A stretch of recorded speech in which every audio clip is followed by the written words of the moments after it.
In just a moment, Two-Horse Parlay, written especially for Suspense by Walter Black. How long has it been since you put together a jigsaw puzzle? How long has it been since you tried one of those intricate, oversized jigsaw puzzles? Did you tear your hair when you found that an Indonesian island wouldn't fit into the middle of the Saudi Arabian desert? Were you tempted to tear up and burn the whole kit and caboodle when you finally learned that the little green piece you were sure was part of Poland actually fitted into French Morocco? How many pieces did you pick up, look at, and seem to make no sense out of? How many times did you throw up the whole thing as not worth the effort? How often did you walk away from the puzzle, only to return knowing that eventually it had to work?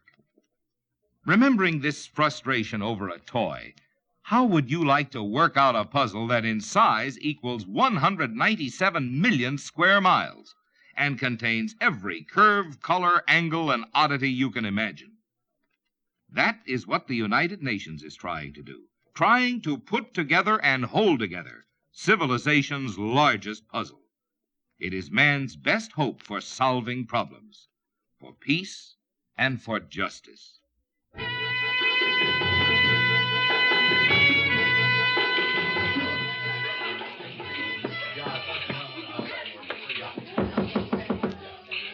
It's me, Porco, Johnny Sheldon.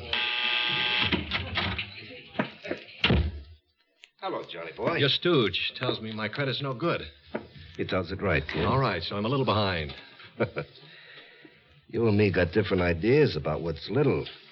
To me, $4,000 is very big. Porco, I'm good for it. Look, I got a sure thing in the fifth at Belmont, 8-1. Lend me $500, you have your money back. If the nag wins. With your luck, she'll finish last. Anyway, there ain't gonna be any more bets, kid, not until we straighten out this $4,000. You see, I don't own this joint. I just run it for some very big businessmen. You understand? They like to get paid on time. I've always paid before. Chicken feed. You've been losing heavy the past couple of weeks, and my bosses ain't happy with me for letting you get in so deep. And they especially ain't happy with you. So let them sue me. Oh, you better watch your lip, little man. Either we get that $4,000 or you get a real fancy working over. All right. All right. Can I use your phone? Be my guest. I'll listen in if you don't mind. What are you dialing? Long distance. Goes on your bill. Operator, I want Chicago, Diversity 27161. Yes, I'll wait. Who's in Chicago? My aunt. She been footing your bills? Yeah. Wondered where your bankroll came from. Yeah, she thinks I'm in New York to attend the conservatory. All right, don't look like that. When I was a kid, she wanted me to be a pianist. Never let up on me. You any good? Well, she thought I was. I never wanted any part of it, but when she suggested I come east to study, I took her up on it. And she thinks you've been studying all this time? Yes. She gonna hold still for a $4,000 bite? I have an angle. Hello? Who's this? It's me, Aunt Mita. Johnny. For goodness sake. John, is anything wrong? No, I'm just excited, that's all. I have some terrific news for you. Are you sure you're all right, dear? Yeah, listen, Aunt Mita, you've heard of Arthur Rogowski, that fabulous teacher in Paris? Yes, dear. Why? Is he in New York? Well, not now, but he was. And he heard me play, and he's offered to let me study with him. It's the opportunity I've been waiting for. He almost never takes students anymore. Well, it would really put the finishing touches to my training, you know? And the only thing is, he wants me to join him in 2 weeks. And, well, he's very expensive. How expensive, John? Well, with plane fare, tourist class, and bare living expenses for 6 months, it's going to come to over $6,000. You're quite an operator, kid. John, dear, I guess you haven't received my letter yet. What letter? I'm lonesome, dear. I want you to come home. After all, I've spent a considerable amount of money on your training already. Isn't it natural? I'd want to hear the result. Well, if I can just have this 6 months with Rogowski, I'd have the polish I need. It's been over 2 years, John. I think you progressed enough so that you could at least play for me. Well, sure, Aunt Mita. I could send you a record. I'm lonesome, my boy. I'd like to be with you. But this is the opportunity of a lifetime. Mr. Rogowski can wait a few more weeks, John. Don't you feel you owe me this much? Well, yes, of course. I'll send you the plane fare, dear. I'll expect you by Friday. But, Aunt Mita, if you'd only... Yeah, she hung up. Now what? You tell me. Okay. Fly back to Chicago, play her a tune, and get the dough. I don't play well enough. She'd never fall for it. Well, you figure something out. You got 4 weeks. I could just get somebody to play for She don't me. want no record. She said so. Oh, no, I mean go back with me. You see, she's blind. She wouldn't know the difference. Well, okay, hire somebody. Or, better yet, what about that good-looking girlfriend of yours? No. Well, now, don't she play piano in that club I over can't on drag her into this. I wouldn't. You ain't got any choice, Johnny boy.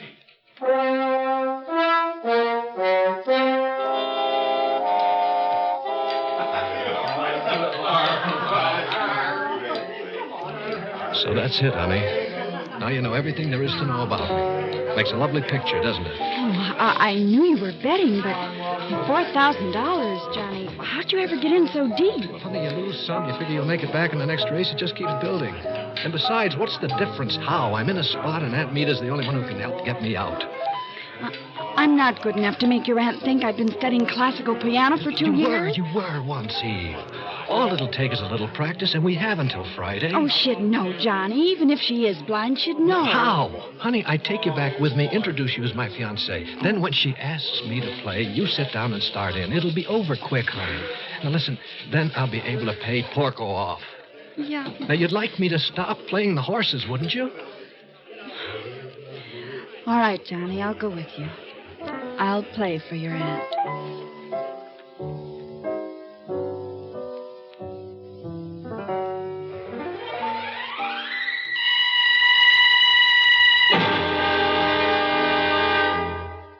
In just a moment, we will return for the second act of Suspense. Does it surprise you as much as it did me to learn that the Treasury Department has its own Navy? It's a fact that the United States Coast Guard is an agency of the Treasury and has the job of seeing to it that any activity involving the coastal waters of our country is strictly within the law.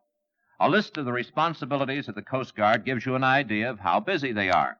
They assist ships and aircraft in distress, protect game, seal, and otter fisheries in Alaska, and maintain the International Ice Patrol in the North Atlantic. They maintain lighthouses, lightships, beacons, and other aids to navigation, and remove wrecks and other floating dangers. In addition, the Coast Guard enforces laws and regulations relating to customs, navigation, neutrality, immigration, and quarantine. All Treasury Department jobs. However, during wartime, the Coast Guard is attached to the U.S. Navy, but during peacetime, the Coast Guard is an agency of the Treasury Department.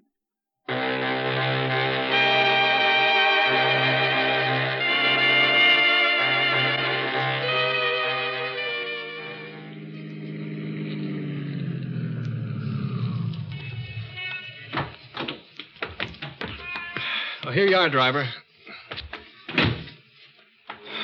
Well, welcome to the old homestead, Eve. She lives here all alone? That's the way she wants it, honey.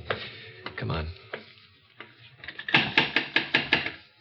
Johnny, Huh? well, couldn't we... do we have to fool her? Yeah. No, honey. We can tell her the truth, then she'll throw me out and we can go back to New York and face Brother Porco. Oh, but isn't there some other way? Honey, you think I haven't tried to think of one? I'm not proud of what I've done or what I am, Eve, but face it, life is a jungle. It's eat or be eaten. And my instinct for self-preservation is very, very strong. But maybe she'd understand. Well, here we are, Aunt Meta. And gosh, it's good to be home.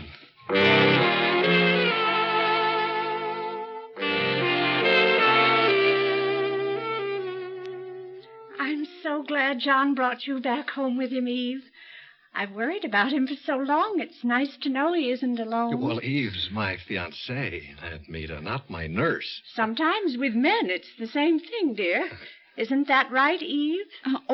I guess so. You sound nervous, dear. You certainly don't have to be on my account. Well, now, Aunt Meta, she wasn't sure that you'd approve of her. Heavens, what a thought. Not approve of such a fine and lovely young lady. Yeah, now, there, what did I tell you, Eve? Aunt Meta can tell more without seeing than most people can with. I'm looking so forward to hearing you play, John. Yeah, well, later, Aunt Meta, we're kind of dragged out from the plane ride, you know? Of course. It can wait until after dinner. Mm-hmm. Come along, Eve. I'll show you to your room. Sometimes I was afraid I was being too insistent about John's practicing, and yet, look how it's paid off.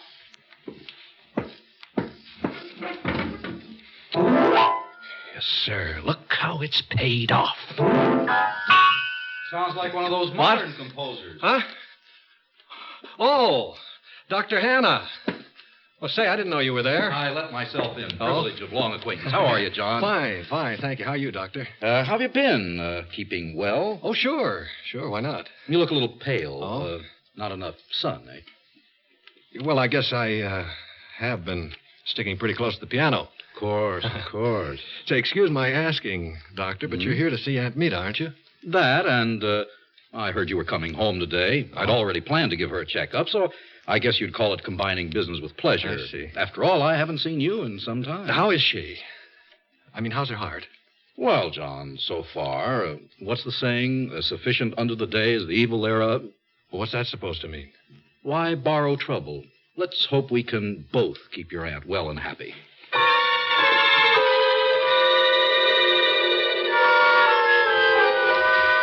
No excuses, Mita. One capsule after every meal and one at bedtime. Is that understood? All I want is a straight answer, Martin. How am I? How do you feel? Perfectly fit. Then that's how you are. Now, take your nap, and I'll see you in a few days. Is she, Doctor?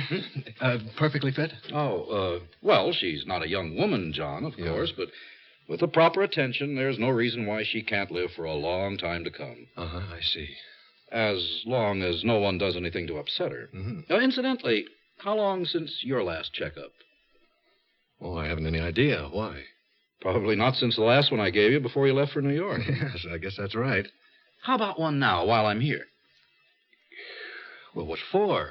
There's nothing wrong with me. Fine. It'll only take a few minutes, John, and it'll make your aunt feel better. Oh, well, okay, Doctor. Let's go into the study.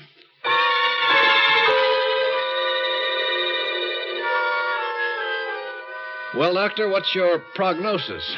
The same one I gave your aunt. Mm-hmm. With care, there's no reason why you can't live for a long time to come. Yeah, well, how long is a long time? I left my crystal ball in the office, John. How long do you want it to be? Forever? Oh, no, sir. Just until I'm 92. In that case, get plenty of rest. Yeah?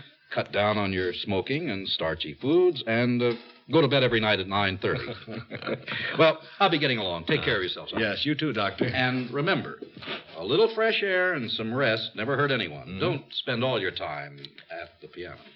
Yeah, I'll try not to. So long. Good luck, son. Don't bother seeing me out. Goodbye, Miss Wickham. Nice to have met you. Nice to have met you. Do you have to leave? Afraid so. Take care of our boy.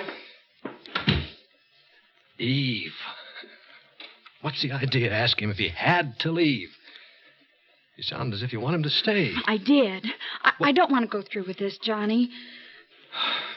Well, then we won't. Well, do we have to? You know the alternative. Now, look, hadn't you better get in a little practice before she comes down to dinner? I suppose so. Well, come on now. Why not use that Chopin piece you used to play for me? It's one of his easier ones. Anything you say. Well, what are you waiting for? A miracle, I guess.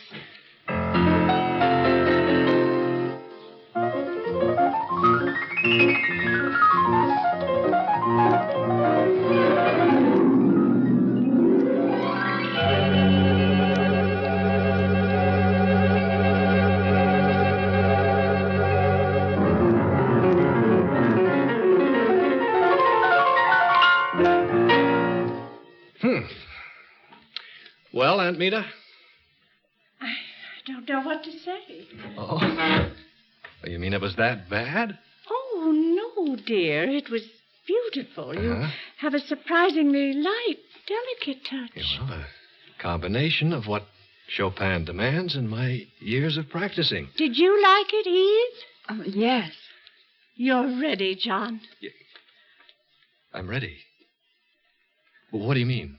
I mean, I'm going to make arrangements for you to make your concert debut here in Chicago. After the European study, you mean? No, dear, I mean now. I've talked with Emil Stock. He'll listen to you if I think you're ready. But and I do. You can play for him next week. I'm not that ready, Aunt Meta. I need the polish that Rogowski can give me. Emil Stock's the finest judge of talent in the city, John. It's a tremendous opportunity. Aunt Meta... I'm tired now.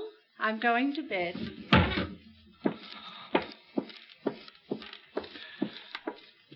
Well, that does it. Oh, we can get along without the money, Johnny. Maybe we can, honey, but Porco's syndicate can't.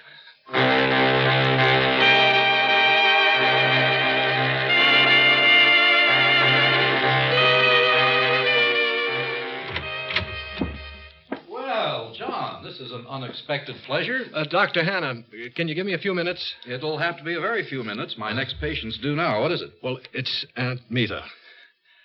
I'm concerned about her health. Now, please, doctor, tell me the truth. How is her heart? Considering her age? Yeah. In very good shape. Well, that's not saying anything. I can't give you an exact prognosis, John. I'd be a charlatan if I did. Yeah, but isn't there anything you can do for her? I'm doing all I can. Which is exactly nothing. No. I'm prescribing drugs. I recommend rest and quiet. And then you sit back and wait for your patient to die, huh? Thousands of people, John, die from heart attacks every year who never had a heart history at all. It could happen to you or me. We're discussing Aunt Meta, Doctor. Could it happen to her? Well, of course it could. I suppose any sudden shock would be bad, wouldn't it? I mean, what can I do to help? Now you've hit on it, son. Take care of yourself. That'll help your aunt more than anything else. Don't give her any cause to worry about you. You see, John, you mean everything to her.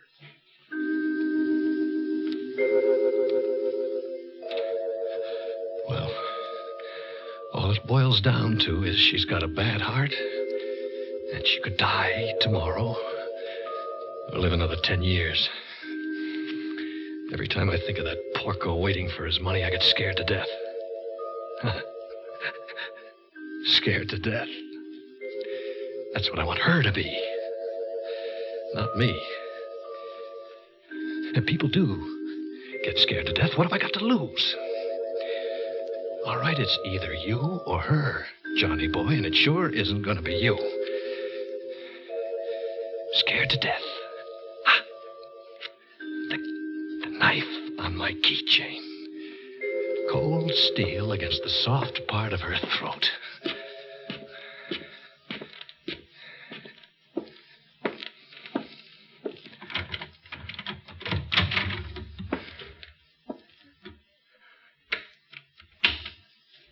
Who is it? Who's there? Is that you, John?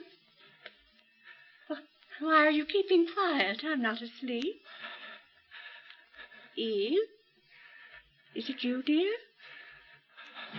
I never realized before how small she really is. How helpless. Defenseless. I can't smell any perfume. It's you, John, isn't it? Please, dear, don't stand there like that. What's the matter? Please, John, say something. Oh, why can't you just die, Aunt Meta, so that I can live? Johnny! What? Eve! Eve, I can't breathe. Oh!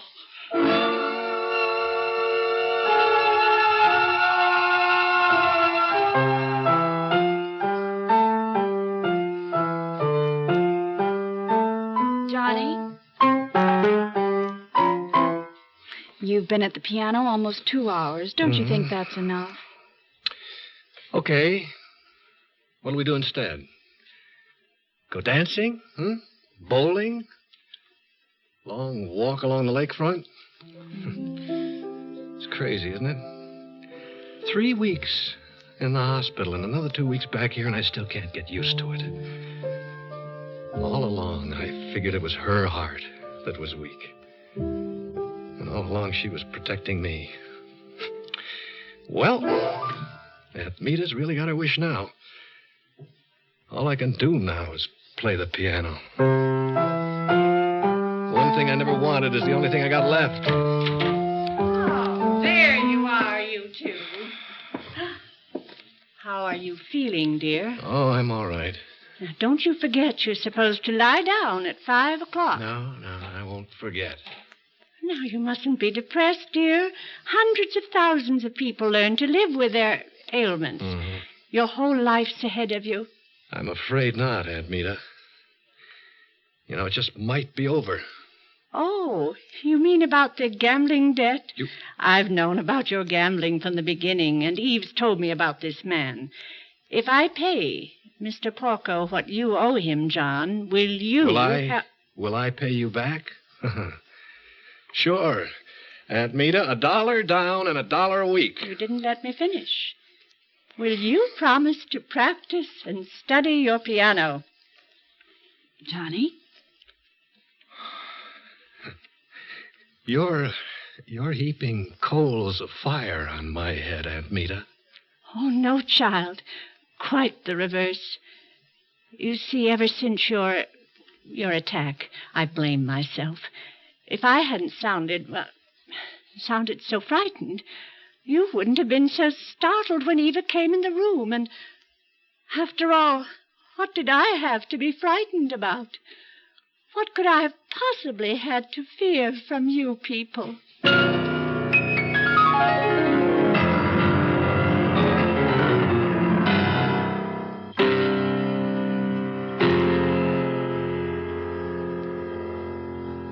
Suspense. You've been listening to Two Horse Parlay, written for Suspense by Walter Black. In a moment, the names of our players and a word about next week's story of Suspense. This is Jim Amici. Darkness hides danger. That's the reason sunset traffic hazards are a greater menace during the shorter days and longer nights of winter. In the deepening twilight, it's difficult for a driver to spot shadowy hazards and safe stopping distances. Don't try to maintain that speedy schedule you follow during the daylight hours. Remember, speed must be governed by conditions, and darkness is a dangerous condition. When the light begins to fail, turn your headlights on, not just your parking lights. This will help other drivers see your car coming and will assure you of more visibility as night comes on. Watch out for the other guy. He may not have sense enough to know that accidents are hiding in the dark. Remember, safety check your car and double check your driving.